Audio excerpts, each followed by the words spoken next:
Janani Janmabhumischa Svargadapi Garyashi. We are a nation of contrasts, ancient, yet astonishingly young in its dreams. We built temples when much of the world was still nomadic, and today we send spacecraft to the moon. Chandrayaan-3, our lunar mission, touched the moon's south pole, a place no one had reached before. It was not just a scientific success. It was a message to every child in India. You can rise from the dust and touch the stars. In the same land, the Taj Mahal still stands as a poem in marble, a timeless reminder that love too can be an achievement of human hands. And then there's cricket, our unofficial national anthem.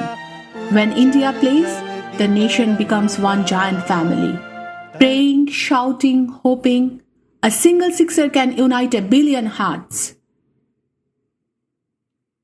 And within this vast land lies Bengal, my Bengal, where the Ganges slows down to listen, where every breeze carries the smell of books, tea, and rain. We Bengalis are born philosophers and dreamers. We think in poetry and protest in songs. Our greatest teacher, Rabindra Tagore, taught the world that freedom begins in the mind. Where the mind is without fear and the head is held high. It was Tagore who reminded us that education is not memorizing facts, but awakening the human spirit. And then came Satyajit Ray, whose camera looked deeply into the eyes of ordinary people and turned their lives into cinema that the world still reveres.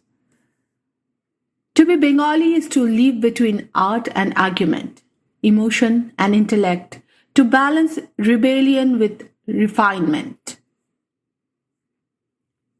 But the deepest layer of my identity lies in Bankura, my home. It is a district of red earth and terracotta dreams. The famous Bankura horses, hand-sculpted by local artisans, stand as proud guardians of our heritage. Here, art grows from the soil and education grows from resilience. I was born and raised among first-generation learners, children who come to school barefoot but carry galaxies in their minds. My classroom in Bankura taught me that innovation does not always need machines. Sometimes it begins with imagination. Today, India is no longer just the land of sages and songs. It is also the land of coders and creators. We design software that powers global companies. We send satellites into orbit. We invent low-cost solutions for world's hardest problems. Digital India is not just a slogan. It is the story of transformation. In villages like mine, children now learn English on phones. Farmers check weather updates on their phones. And women run online businesses from small homes. Our progress is not separate from our culture. It grows out of it, like a lotus blooming from muddy water. Yet, amidst all the logic and science, India remains deeply emotional. That's why Bollywood continues to be our mirror, a kaleidoscope of colors, dreams, and dance. In those 3 hours of song and story, we find the courage to cry, to love again.